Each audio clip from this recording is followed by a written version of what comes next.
Hello दोस्तों, कैसे हैं आप सब। ड्रीम्स मोटो में एक बार फिर आपका स्वागत है। दोस्तों, जैसे कि थंबनेल से आपको पता चल गया होगा कि आज के वीडियो में हम डिस्कस करने वाले हैं कि जैसे ही आपकी क्लास 12th के जो एग्जाम्स हैं वो कंप्लीट होते हैं तो उसके बाद आप मेडिकल फील्ड को किस तरीके से कंटिन्यू कर सकते हैं। तो ये वीडियो उन स्टूडेंट्स के लिए बहुत ही ज़्यादा इंपॉर्टेंट है जो क्लास 12th के बाद सोच रहे हैं कि जो अपना जो करियर है उसको मेडिकल फील्ड में कंटिन्यू करें, यानी वो किस तरीके से क्लास 12th के बाद जो डॉक्टर है वो किस तरीके से बन सकते हैं। जैसे बहुत से स्टूडेंट हैं, जैसे क्लास 12th जैसी उनकी कंप्लीट होती है तो उसके बाद वो मतलब सोचते हैं कि अब जो मेडिकल फील्ड है उसको किस तरीके से कंटिन्यू करें। बहुत सारे स्टूडेंट्स का ये डाउट होता है कि मतलब क्या क्लास 10th के बाद डॉक्टर बन सकते हैं। कुछ स्टूडेंट क्लास 11th में सोच रहे होते हैं कि मतलब अब अगर डॉक्टर बनना है तो उसके लिए कौन से एंट्रेंस एग्जाम में पार्टिसिपेट करना पड़ेगा। कुछ स्टूडेंट जैसे उनकी क्लास 12th के एग्जाम्स कंप्लीट हो जाते हैं तो वो उसके बाद सोच रहे होते हैं कि मतलब अगर मेडिकल फील्ड को कंटिन्यू करना है तो कौन से एंट्रेंस एग्जाम में पार्टिसिपेट करना पड़ेगा। जैसे अभी कुछ दिन पहले एक स्टूडेंट थे जो क्लास 10th में थे और उनका क्वेश्चन ये था कि मतलब अगर उन्हें डॉक्टर बनना है तो उसके लिए वो किस तरीके से प्रिपरेशन स्टार्ट करें। तो आज के वीडियो में हम मतलब जो जैसे आपको क्लास 12th के बाद मतलब डॉक्टर बनना है तो उसके लिए कौन सा एंट्रेंस एग्जाम कंडक्ट करवाया जाता है, किस एंट्रेंस एग्जाम में आप पार्टिसिपेट कर सकते हो, उस एंट्रेंस एग्जाम का सिलेबस क्या होता है, एलिजिबिलिटी क्राइटेरिया क्या होता है, एग्जाम पैटर्न क्या होता है। तो इन सभी जो छोटे छोटे पॉइंट्स हैं उनको हम एक एक करके डिटेल में डिस्कस करने वाले हैं। तो ये वीडियो आपके लिए बहुत ही ज़्यादा इंपॉर्टेंट है, तो वीडियो को एंड तक ज़रूर देखें जिससे जो भी इंपॉर्टेंट इन्फॉर्मेशन है उससे रिलेटेड आपको सभी चीज़ें पता चल सके। जैसे क्या होता है कि जैसे ही हमारे क्लास 10th के जो बोर्ड एग्जाम्स हैं वो कंप्लीट होते हैं तो उसके बाद एक ही क्वेश्चन आता है कि मतलब अब जो मेन सब्जेक्ट है उसमें कौन से सब्जेक्ट को कंटिन्यू करें। तो जो भी स्टूडेंट अगर ये सोच रहे हैं कि मतलब वो क्लास 12th के बाद मेडिकल फील्ड को कंटिन्यू करना चाहते हैं, मतलब डॉक्टर बनना चाहते हैं, तो क्लास 10th में वो कौन सा मेन सब्जेक्ट ले। तो बहुत सारे स्टूडेंट्स को पता भी होगा, लेकिन जिनको नहीं पता है उनको मैं बता देती हूँ कि अगर आपके 10th के बोर्ड एग्जाम्स कंप्लीट हो गए हैं और अगर आप सोच रहे हो कि जैसे क्लास 12th के बाद जो मेडिकल करियर है उसको कंटिन्यू करना है, यानी एक अच्छा डॉक्टर बनना है, तो उसके लिए आप कौन सा मेन सब्जेक्ट मतलब 11th और 12th में कंटिन्यू कर सकते हैं। तो उसके लिए जैसे आपके क्लास 10th के बोर्ड एग्जाम्स कंप्लीट होते हैं तो उसके बाद आप बायोलॉजी जो मेन सब्जेक्ट है उससे अपनी 11th और क्लास 12th को कंटिन्यू करें। हो सकता है कुछ ऐसे भी स्टूडेंट होते हैं जिनकी जो बायोलॉजी सब्जेक्ट है वो मेन में ना होकर मतलब एक्स्ट्रा में होता है, ठीक है। तो वो थोड़े से कंफ्यूज होते हैं, इसीलिए वो सोचते हैं कि मतलब कौन सा फील्ड को कंटिन्यू करें। तो वो मतलब क्लास 11th में जो बायोलॉजी मेन सब्जेक्ट, जो अगर आपको डॉक्टर बनना है तो उसके लिए बायोलॉजी मेन सब्जेक्ट इंपॉर्टेंट है, ठीक है, क्लास 11th और क्लास 12th में। लेकिन फिर भी अगर थोड़े से आप कन्फ्यूज़न में हैं और अगर आपके जो मेन सब्जेक्ट में मैथमेटिक्स है तो आप मतलब एक्स्ट्रा में बायोलॉजी मेन सब्जेक्ट जिनका है तो वो भी क्लास 12th के बाद मेडिकल फील्ड को as a career option continue कर सकते हैं, ठीक है। तो सबसे पहले तो आपको अपना जो सब्जेक्ट है क्लास 10th के बाद उसको चूज़ करना पड़ता है। तो उसके लिए अगर आपको मतलब मेडिकल फील्ड में अपना करियर कंटिन्यू करना है तो उसके लिए बायोलॉजी जो मेन सब्जेक्ट है उससे अपनी 11th और क्लास 12th जो है उसको कंटिन्यू करना पड़ेगा। अब जो सबसे इंपॉर्टेंट क्वेश्चन जो स्टूडेंट्स के माइंड में कंफ्यूजन क्रिएट करता है वो ये है कि अगर मतलब मेडिकल फील्ड में एज अ डॉक्टर अपना करियर कंटिन्यू करना है तो उसके लिए कौन से एंट्रेंस एग्जाम में पार्टिसिपेट करना पड़ता है।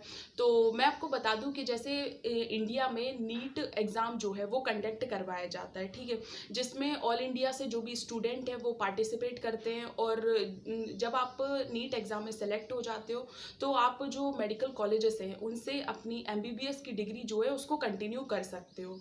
अब जो सेकंड क्वेश्चन आता है जो सबसे ज़्यादा कंफ्यूजिंग है वो ये है कि स्टूडेंट के माइंड में यही डाउट रहता है कि नीट एग्ज़ाम जो है, चलो नीट एग्ज़ाम के बारे में पता तो चल गया कि अगर मेडिकल फील्ड में as a doctor career continue करना है तो उसके लिए नीट एग्ज़ाम में पार्टिसिपेट करना पड़ता है। लेकिन नीट एग्ज़ाम के लिए जो प्रिपरेशन है वो कब से स्टार्ट करें, ठीक है। तो इसके लिए क्या है कि जैसे ये डिपेंड करता है कि आप अभी कौन सी क्लास में हो। अगर आपके क्लास 10th के बोर्ड एग्जाम्स कंप्लीट हो गए हैं तो अगर आप मतलब biology main subject as a मतलब आपने चूज़ कर लिए तो उसके बाद आप क्या कर सकते हो कि आप पर डिपेंड करता है। आप अपनी प्रिपरेशन क्लास 11th और क्लास 12th जैसे आपकी कंप्लीट होती है तो उसी के साथ आप अपनी प्रिपरेशन को कंटिन्यू कर लो। इससे क्या होगा कि आप जैसे ही आपकी क्लास 12th कंप्लीट होगी उसके बाद आप डायरेक्ट जो नीट का एग्ज़ाम है उसमें पार्टिसिपेट कर सकते हो, क्योंकि आपकी प्रिपरेशन क्लास 11th और क्लास 12th 2 साल में कंप्लीट हो चुकी होगी, ठीक है। अब कुछ स्टूडेंट ऐसे भी होंगे जिनकी क्लास 12th कंप्लीट हो चुकी है लेकिन क्लास 11th और क्लास 12th तक वो यही डिसाइड नहीं कर पाए कि उनको आगे करियर में क्या कंटिन्यू करना है। लेकिन अब क्लास 12th कंप्लीट हुई है तो उनको थोड़ा सा ऐसा श्योरिटी आई है कि उनको मेडिकल फील्ड में एज अ डॉक्टर अपना करियर कंटिन्यू करना है, तो वो क्या करें, तो उनके लिए क्या है कि वो मतलब अपनी प्रिपरेशन जो है उसको 1 साल का ड्रॉप लेकर कंप्लीट कर सकते हैं, और 1 साल बाद जो नीट एग्ज़ाम अपकमिंग ईयर में मतलब कंटिन्यू करवाया जाएगा तो उसमें पार्टिसिपेट कर सकते हैं। तो ये मेनली एज अ स्टूडेंट वेरिएट करता है, ठीक है, कि आप मतलब अभी कौन से क्लास में हो, तो आप पर प्रिपरेशन डिपेंड करती है कि आपको अपनी प्रिपरेशन क्लास 10th के बाद स्टार्ट करनी है, या फिर क्लास 11th के बाद स्टार्ट करनी है, या क्लास 12th के बाद स्टार्ट करनी है, ठीक है। अब इन सभी स्टूडेंट्स में कुछ स्टूडेंट्स ऐसे भी होंगे जिनकी बायोलॉजी जो है वो क्लास 12th में मेन सब्जेक्ट में नहीं है।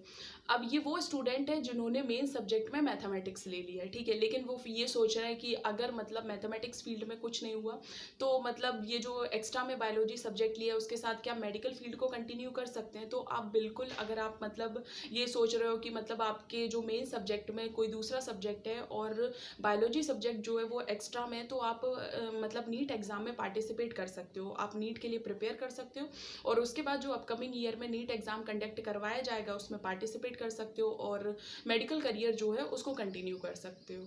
अब हम डिस्कस करेंगे कि ये जो नीट एग्ज़ाम है इसका एलिजिबिलिटी क्राइटेरिया क्या है। तो सबसे पहली जो इम्पॉर्टेंट एलिजिबिलिटी क्राइटेरिया है वो ये है कि आपका जो क्लास 12th है वो कंप्लीट होना चाहिए बायोलॉजी मेन सब्जेक्ट से, ठीक है। और अगर ऐसे भी स्टूडेंट हैं जिनके बायोलॉजी मेन सब्जेक्ट में ना होकर एक्स्ट्रा सब्जेक्ट के तौर पर है, तो वो भी इस एंट्रेंस एग्ज़ाम में पार्टिसिपेट कर सकते हैं। अब चलिए हम डिस्कस कर लेते हैं कि ये जो नीट एग्ज़ाम है इसमें जो क्वेश्चंस आपसे पूछे जाते हैं उसका सिलेबस क्या होता है, ठीक है। तो जैसा कि मैंने आपको बताया कि अगर आप मतलब क्लास 10th के बाद अपनी प्रिपरेशन स्टार्ट करते हो तो आपको 2 फ़ायदे होंगे। एक तो क्योंकि आपको बोर्ड एग्जाम्स के लिए भी क्लास 11th और क्लास 12th में पढ़ना पड़ेगा, और अगर आप अपनी प्रिपरेशन क्लास 11th से स्टार्ट कर देते हो तो क्या होगा कि जो सिलेबस क्लास 11th और क्लास 12th में पढ़ाया जाता है उसी से जो क्वेश्चंस हैं वो आपसे नीट एग्जाम में पूछे जाते हैं, तो आपको डबल बार प्रिपेयर करने की ज़रूरत नहीं है, ठीक है।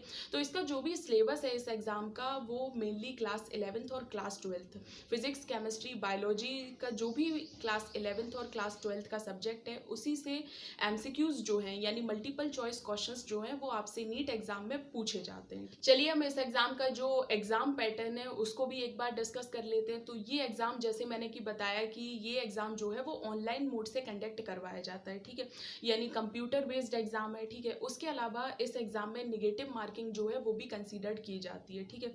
उसके अलावा इस एग्जाम की जो ड्यूरेशन है वो 3 घंटे 20 मिनट है, ठीक है।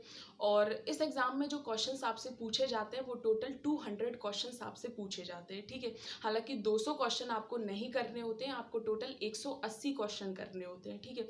जैसे मैंने आपको बताया कि जो सिलेबस है उसमें क्वेश्चंस आपसे जो पूछे जाते हैं वो फिजिक्स, केमिस्ट्री, जूलॉजी और बॉटनी सब्जेक्ट जो है उससे आपको क्वेश्चन जो है वो नीट एग्जाम में देखने को मिलेंगे, ठीक है।